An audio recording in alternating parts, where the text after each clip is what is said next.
Bonjour et bienvenue à votre bulletin de nouvelles de la Haute-Gaspésie, une présentation de TC Média et de Télévision Haute-Gaspésie. Vous m'avez reconnu, votre humble serviteur Dominique Forcier, et je suis en compagnie de Frédéric Deroy, mon fidèle collaborateur. Bonjour Frédéric. Bonjour Dominique. Alors, une autre belle semaine marquée par la tempête, sous la neige. Oui, et particulièrement les jeudis dans les dernières semaines, on dirait que jeudi est associé à tempête, donc Ouais, faut s'habituer. des milieux de semaine qui sont assez éprouvants, en espérant que ce soit la dernière, mais on ne se prononcera pas là-dessus. Mais par contre, j'ai cru entendre de sources sûres que Fred Lamarmotte serait sur le bord d'être congédié. Donc, Ouais, on avait promis un printemps hâtif, ça ne semblera pas être le cas cette année. se fier sur une marmotte pour la météo, hein, typiquement américain, alors on n'est pas obligé de les imiter.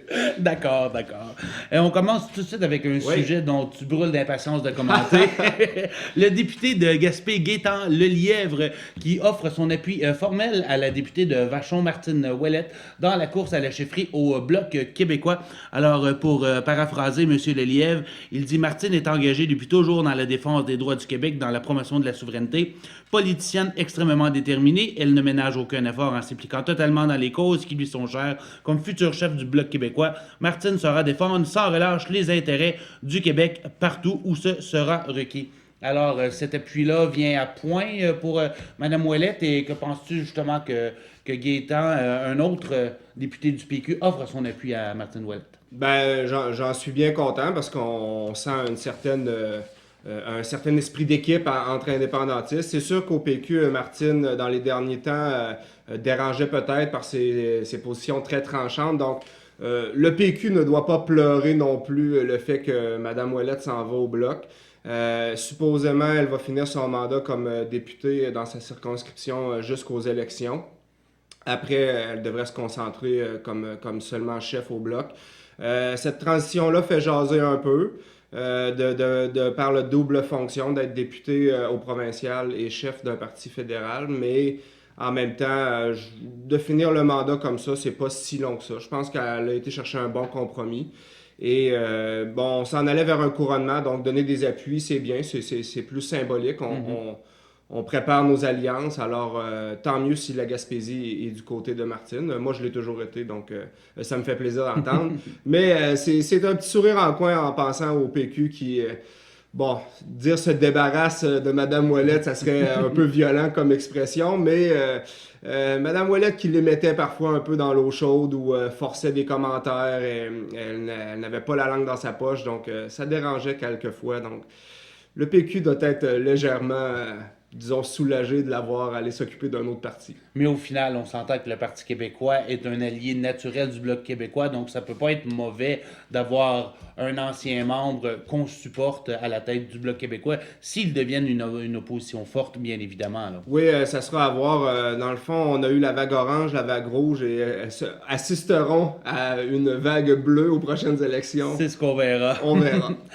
Plus près de chez nous, la MRC de la Gaspésie continue son bras de fer avec le groupement forestier Chic-Choc. Alors, une mise en demeure, de 51 000 $ pour des droits de coupe pour la période 2015-2016. Mise en demeure qui a été signifiée au groupement forestier Chic-Choc. De ce montant, 30 % d'habitude revient dans les différentes municipalités. Alors, on verra quelle sera la suite des choses. On sait que depuis déjà quelques mois, il y a une espèce de petite guerre que se livrent la MRC et le groupement forestier, notamment après l'octroi du contrat à la coopérative Aubois, qui était endettée envers la MRC. On avait finalement réglé le différend financier entre Aubois et la MRC avant l'octroi du contrat, mais c'est ce qu'avait mal digéré le groupement forestier en faisant mention peut-être d'une espèce de favoritisme ou d'un manque d'éthique dans cet octroi-là. Alors, on verra dans les semaines à venir qu'est-ce qu'il adviendra de cette situation qui est quand même déplorable puisqu'il s'agit d'entreprises de la Haute-Gaspésie. Donc, on aimerait que tout le monde s'entende bien, mais bon, on verra qu'est-ce qu'il en adviendra. Par ailleurs, Avalanche Québec a décroché un important contrat qui va énormément l'aider dans son rayonnement et aussi pour assurer sa pérennité. Un contrat de formation en risque d'avalanche et en terrain avalancheux qui a été décroché. Ça s'est passé à Terre-Neuve la semaine dernière et c'était pour des agents de Parc Canada et oui, la Gendarmerie royale du Canada qui a été s'entraîner là. On rappellera que Terre-Neuve est particulièrement à risque. On dénote 60 70 personnes qui sont décédées dans les derniers centenaires, parce qu'on remonte à 1782. Okay. Mais à 1782, la première avalanche meurtrière qui avait été recensée à Terre-Neuve, c'était 22 personnes qui avaient décédé. Mais en 2007, on déplorait un autre décès, cette fois-ci à Blue Mountain, où un motoneigiste avait été enseveli mortellement sous une avalanche. Alors, c'est bonne nouvelle pour Avalanche Québec. Oui, c'est excellent. Donc, seulement 2 centres d'avalanche au Canada, un dans l'ouest, un dans l'est. Et voilà. le plus proche dans l'est, ben, c'est le nôtre. Exactement. Donc, c'est bien d'exporter son expertise. Ouais. Et ça fait partie justement du plan d'Avalanche Québec de pouvoir essayer d'assurer son propre financement, comme d'autres organismes qu'on connaît dans le coin tentent de faire tant bien que mal année après année. Oui, et de partager son expertise et de prendre du galon point de vue visibilité au pays. Donc, c'est une très belle nouvelle. Ça ne peut pas nuire. Vous allez voir des images quand même assez impressionnantes et ce n'est pas du sensationnalisme, ça sera vraiment le monument qui sera installé au prochain parc commémoratif de Gros-Morne. Il s'agit d'un véhicule de type blindé LAV 3 de l'armée canadienne et il y a justement un programme fédéral actuellement où on utilise ces vieux blindés-là qui ne servent plus, mais on les vend à rabais pour des communautés qui veulent faire des parcs commémoratifs pour les anciens combattants. Okay. Alors, à Gros-Morne, c'est un projet qui est chapeauté par le notaire Jacques Bouchard de Grande-Vallée, également un ex-combattant. Alors, l'idée de faire un parc commémoratif à Gros-Morne, là où on a déjà un corps de cadets quand même assez imposant, ça allait de soi. Alors, un projet estimé à 60 000 $, on pourrait aller chercher 30 000 $ au fédéral, il resterait 30 000 $, et M. Bouchard chapeaute tout ce projet-là pour aller chercher des bailleurs de fonds. La municipalité de Saint-Maxime-du-Mont-Louis, pour sa part, fournirait l'équipement, mais c'est un terrain en face de l'église de Gros-Morne qui a été cédé. Alors, on y retrouverait une petite plaque commémorative et cet imposant véhicule si le projet se concrétise, mon cher Frédéric. Et voilà. Et en terminant, les joueurs de dard de fléchette Bobby Fournier de Saint-Anne-des-Monts et Danny Fournier de Les Méchins sont deux passionnés de fléchettes. Ils veulent faire connaître davantage leur sport et peut-être recruter des nouveaux adeptes. Alors, les deux darmen nous rappellent que à chaque semaine, il est possible de jouer au dard à la Légion canadienne ici à Saint-Anne-des-Monts et au Centre des Chevaliers de Colomb Roger Véraud de Les Méchins. Alors, on nous explique qu'en devenant membre d'un club de dard, on peut participer à des championnats régionaux et provinciaux. Et savais-tu, mon cher Frédéric, Marco Gontier de Saint-Léon-le-Grand, c'est tout près d'Amqui, est un joueur de fléchette de haut niveau. En 2010, il se rendait en Angleterre pour participer à un championnat mondial. Alors, ce que Danny et Bobby nous disent, c'est qu'on a beaucoup de gens qui ont du talent pour jouer au dard. Il suffirait de s'impliquer. Pour ceux qui veulent commencer, évidemment, ça va aux hommes comme aux femmes. Ça ne demande pas beaucoup d'investissement, quelques fléchettes adaptées à son style de jeu. Et voilà, le tour est joué. Donc, les gens qui seraient intéressés à découvrir ce loisir, ce sport, peuvent venir à la salle multifonctionnelle des Capucins. Cette fin de semaine du 17 au 19 mars, il y a justement un petit championnat local. Et si on veut s'inscrire, avoir plus d'informations, on peut contacter Danny Fournier, 88 560 0586. Voilà. Alors, mon cher Frédéric, on prend une courte pause et on revient immédiatement après avec nos deux invités de la semaine. Ça, c'est ma jambe quand j'avais 3 ans, 4 ans. Ben.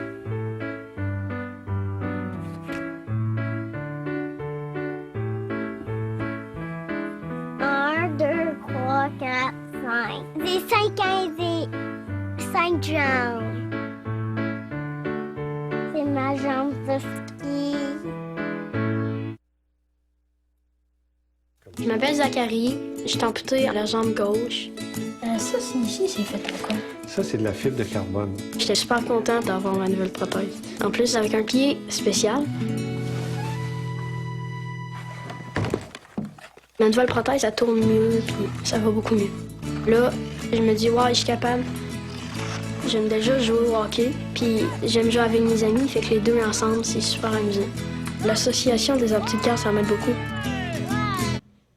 Alors, nous sommes de retour à votre bulletin de Nouvelle Haute-Gaspésie et j'ai en ma compagnie Mme Cassandra Lévesque de la Chambre de commerce de la Haute-Gaspésie. Bonjour, Mme Lévesque. Bonjour. Et Pascal Landry, agent de migration à Place aux Jeunes. Bonjour, Mme Landry. Bonjour. Alors, Mme Landry, on va commencer avec vous.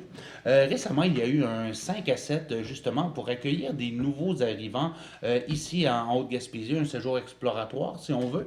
Et juste avant d'en parler, il y avait mon ami Frédéric ici qui était présent et qui avait quelques mots de choix pour nous parler un petit peu de l'importance de cet événement-là et on vous revient tout de suite après. Pascal Landry avait Place aux Jeunes, puis j'ai participé à beaucoup d'activités. Dans les 3 premières années, on allait à peu près à tout ce qui se faisait. Puis c'est tellement une belle façon de s'intégrer, de voir du monde, de faire du réseautage. Fait que c'était essentiel, c'est un peu comme redonner un peu ce qu'on a reçu. Pour Frédéric Deroy, les séjours exploratoires et les rencontres comme celle du 5 à 7 inspirant offrent des opportunités uniques de mettre à l'avant-plan tout le potentiel que l'on retrouve en Haute-Gaspésie. Alors, c'était des images qui nous provenaient de Télé-Soleil. Oui. Alors, Pascal Landry, si vous nous parliez un petit peu de qu'est-ce qui s'est passé pendant ce 5 à 7-là? En fait, pendant le 5 à 7, on avait invité des gens qu'on trouvait inspirants. Des gens qui sont en Haute-Gaspésie, qui sont établis peut-être depuis plusieurs années, qui sont des nouveaux arrivants aussi. Et on leur demandait de prendre la parole, de parler aux gens qui participent au séjour exploratoire, puis de se présenter, en fait, de leur montrer que c'est possible de se réaliser en Haute-Gaspésie. Fait que ces gens-là, lorsqu'ils prenaient la parole, parlaient un peu de leur métier, de leurs ambitions professionnelles, en fait, de leurs implications aussi dans le milieu. Puis aussi, bon, on avait des gens qui représentaient peut-être plus le mode de vie, la famille et tout ça. Donc, des gens, c'est ça qui était vraiment très inspirant là, pour les candidats du séjour exploratoire. Là. Est-ce qu'on avait beaucoup de gens qui étaient sur place et est-ce qu'on a aussi une idée de combien de personnes ont réussi à retenir avec ce genre d'activité? En fait, il y avait 8 participants là, qui venaient témoigner. Pour ce qui est des gens du séjour exploratoire, ils étaient 11. Il y avait 5 nouveaux arrivants et puis 6 personnes qui étaient de l'extérieur. Habituellement, c'est environ 50% de gens de l'extérieur qui vont s'établir dans la prochaine année ou peut-être 2 ans après le séjour exploratoire. Là, donc, Et lorsqu'on fait la sélection des gens qui viennent vivre un séjour exploratoire, est-ce qu'on regarde un petit peu leur feuille de route, à savoir on a besoin de tel genre de professionnel? Est-ce qu'on fait une espèce de sélection? Oui, c'est certain. Par contre, le recrutement n'est pas chose facile. Là. Les gens sont intéressés à venir faire des séjours exploratoires et tout ça, mais oui, on y va en fonction des besoins de main-d'œuvre, mais comme dans la cohorte de cette année, par exemple, il y avait des gens que on ne peut pas dire dans 2 mois, il va y avoir des possibilités d'emploi pour eux ou dans 6 mois. Des gens qui sont en linguistique, en développement régional, en psychoéducation. Donc, c'est assez varié. Il y a des domaines où il y a plus de possibilités d'emploi, mais le but du séjour exploratoire, c'est vraiment de venir voir s'il y a des possibilités, s'il y a un potentiel d'établissement, de trouver un emploi, en fait. Là, donc, Est-ce que c'était la première fois que la formule de témoignage comme ça était utilisée avec ceux qui font le séjour exploratoire? Il y en a toujours, en fait, pendant le séjour exploratoire, mais pas de cette façon-là. Là, on a essayé de vraiment mettre l'accent sur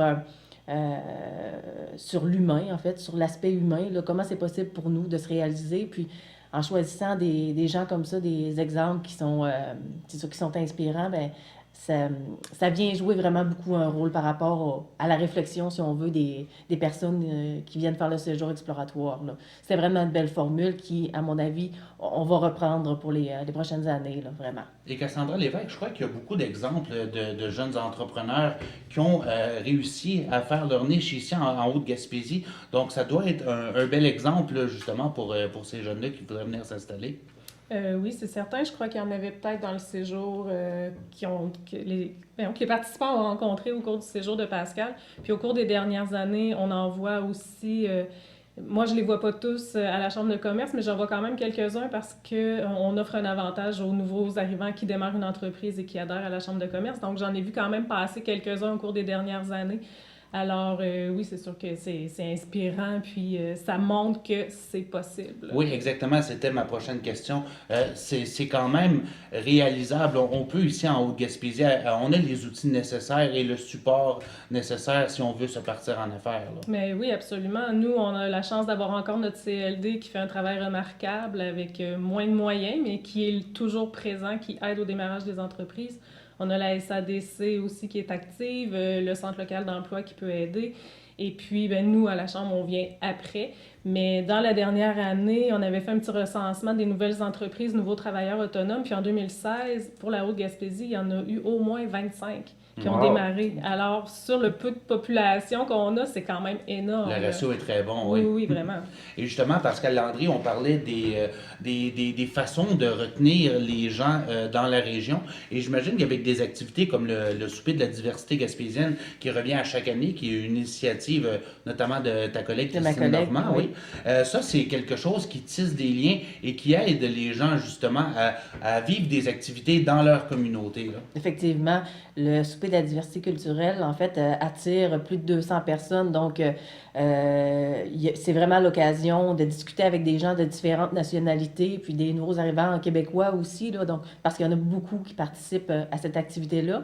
Mais en même temps, il y a quand même beaucoup de gens de la population qui sont intéressés à ce genre d'activité-là, à connaître les cultures des autres pays, la nourriture et tout ça. Donc, ça fait un mariage de gens de la population, de nouveaux arrivants. Puis c'est ça ce qu'on souhaite, en fait. Là. On veut qu'il y ait vraiment des mélanges là, entre ces gens-là. Là. Et justement, pour faire... si tu permets, Frédéric. Oui, vas-y, Dominique. Juste parler que cette année, le souper a lieu le 25 mars et on a déjà des chefs d'un soir qui vont préparer de la bouffe provenant de l'Espagne, de la France, du Mexique, d'Haïti, de la Tunisie et de Madagascar. Donc, on a déjà une belle variété. Et je te laisse aller. Oui, dans le fond, moi, je me posais comme question parce que, dans le fond, toi et Christine, vous voyez arriver beaucoup de monde depuis plusieurs années. Est-ce que on voit de plus en plus de nationalités différentes venir s'installer en Gaspésie parce que on s'entend que c'est pas très multi-ethnique la Gaspésie en général, là. Donc est-ce qu'on commence à avoir un peu plus de gens là, à l'international qui viennent en Gaspésie? Oui, quand même, un peu plus qu'auparavant, surtout grâce à Orbit, là, qui a besoin d'une main-d'œuvre spécialisée et souvent ce sont des personnes immigrantes qui ont ces formations-là, qui sont en chimie, donc opérateurs de procédés chimiques et tout ça. Donc, oui, on en voit de plus en plus, mais souvent, on va avoir une personne par nationalité. Donc, il n'y a pas beaucoup de gens d'une même nationalité qui s'établissent. Mais avec Christine, avec son travail, c'est sûr que elle réussit, c'est ça, à faire venir des gens de différentes nationalités. Oui. Et pendant le souper ou quand on rassemble tout le monde, est-ce que des fois, il y a des réactions un peu de surprise de voir autant de diversité ou autant de nationalités autour de la table? Oui, vraiment. Là. On voit des gens de toutes les couleurs, de toutes les nationalités. C'est vraiment beau à voir. Là. Puis comme l'an passé, avec le superbe défilé qu'il y avait eu, là, on voyait un événement vraiment particulier. Là. Il y avait des gens... C'est de la mode africaine. La mode africaine, c'est ça qu'il y avait eu. Puis c'est ça... Les couleurs, je pense que c'est ça qui était mis de l'avant l'an passé. Là. C'est certain qu'en plus, il y a beaucoup d'enfants qui participent, fait que ça montre, déjà là, ça sensibilise les enfants à d'autres nationalités, puis à ne pas avoir peur, si on veut, de l'étrange. Les médias nous donnent une image un peu dure, des fois, des gens qui viennent d'ailleurs. On fait peur aux gens, mais c'est bien de voir... c'est une sorte d'éducation populaire aussi en même effectivement. temps. Oui, c'est pour sensibiliser la population à l'apport des nouveaux arrivants immigrants là, dans le milieu. Là. Et il reste quelques places justement pour le souper de la diversité gaspésienne culturelle. On n'a qu'à contacter Christine Normand au 88 763 25 30, poste 240, si des gens voudraient s'inscrire pour ce souper. Mais faites vite, les places s'envolent rapidement. Et je me tourne vers Cassandra Lévesque. On parle de diversité culturelle, on parle d'attirer les nouveaux arrivants, mais tout ça, évidemment, repose sur une économie qui doit être forte, une chambre de commerce qui doit être impliquée, et c'est pour ça la chambre de commerce tente de soutenir ces entreprises le mieux possible par le biais de différentes activités. Donc, tu vas nous en parler de quelques-unes. Oui, bien en fait... nous, à la Chambre, cette année, on a développé un calendrier assez diversifié, étoffé et chargé, si je peux me permettre. Notamment, on a des activités pour la promotion d'un système de fidélisation. Ça s'appelle Priorité Gaspésie. Ça a été développé en Estrie, je crois, mais ça a été rapatrié ici en Gaspésie. Puis c'est le directeur de la Chambre de commerce, BD Chaleur, qui veut implanter ce système-là, qui s'appelle Priorité Gaspésie, un peu partout sur le territoire. Puis c'est une carte du type Air Miles. Donc, les consommateurs accumulent des points et ils sont échangeables chez les marchands participants. Donc, c'est une belle façon. Là, on parle beaucoup de commerce en ligne, d'évasion. Les gens vont acheter à l'extérieur, mais ça, c'est une belle manière de contribuer à l'économie locale puis à garder nos acheteurs ici. Donc, on a ça qui s'en vient. On a un 5 à 7 en entreprise chez Intérieur D, donc une nouvelle entreprise, des jeunes qui ont repris ça, qui ont évité la fermeture du commerce en Haute-Gaspésie. Donc, ça, c'est génial. Alors, on va les rencontrer mardi prochain aussi.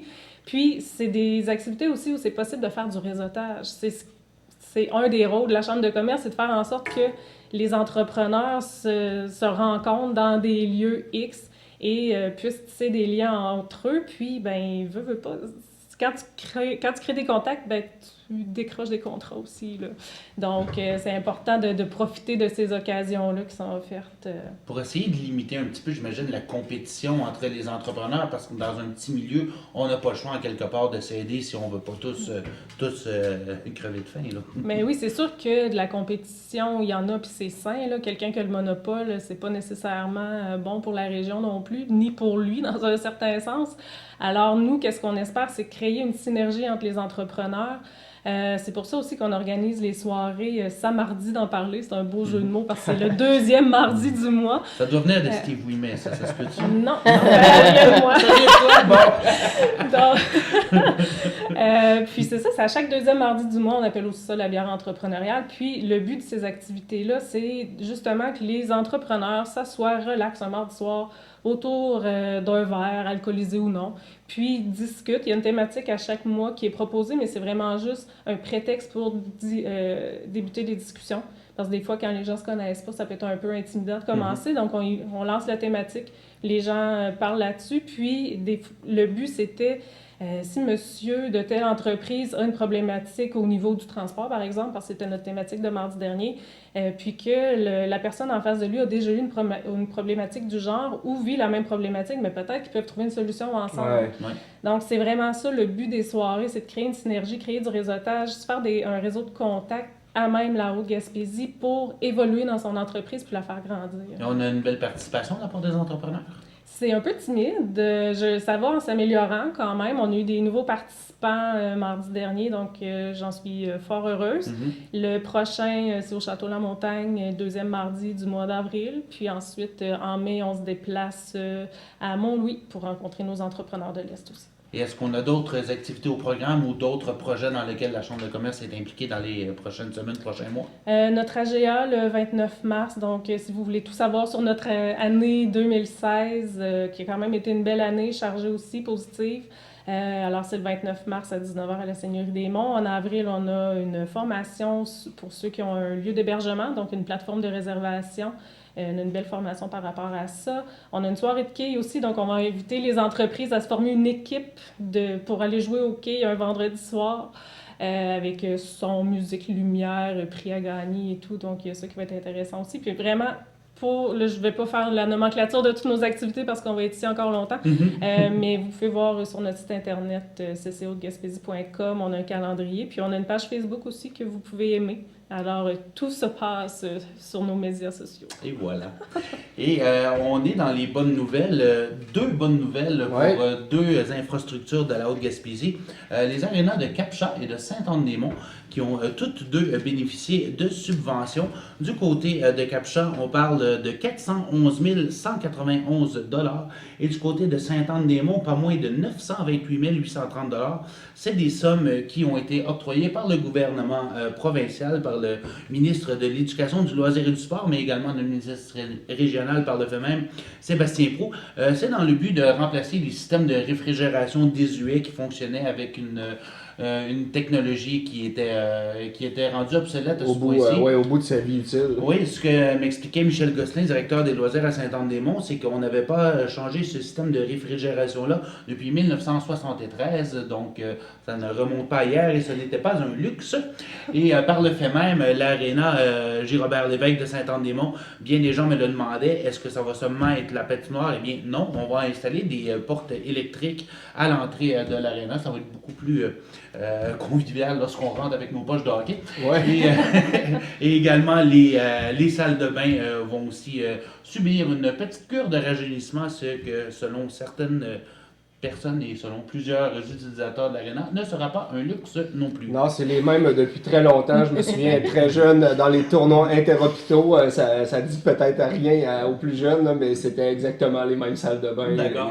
Oui, l'aréna, ça va faire du bien. Et là, on a eu longtemps le débat, est-ce qu'on ferme un aréna pour en avoir juste une dans la région? En fin de semaine, il y a un gros tournoi de hockey. Les 2 arénas vont être utilisés. Donc, je pense que là, la réflexion est plus comment optimiser nos 2 arénas plutôt que d'essayer d'en garder seulement une. La même chose pour les centres de ski. Donc, ça se fera jamais. Les guerres de clochers sont trop intenses. Donc, voyons qu'est-ce qu'on peut faire avec toutes nos infrastructures. Parce que là, si on met 411 000 à Captcha, c'est pas pour la fermer. Là, je veux dire, Ben, surtout qu'il avait reçu une subvention fédérale juste avant les fêtes pour la réfection du toit et de l'étage supérieur. Donc, maintenant, soyons proactifs et donnons des missions à nos 2 arénas pour les utiliser au maximum. Alors, en fin de semaine, c'est un bel exemple là, d'utilisation. Oui, les Rafales Atome A qui seront en action justement à l'aréna de Saint-Anne-des-Monts notamment. Il y aura aussi plusieurs matchs à Captcha. En fait, les 2 arénas sont bookés pendant toute la fin de semaine. Alors, ce qui amène aussi un gros lot de personnes.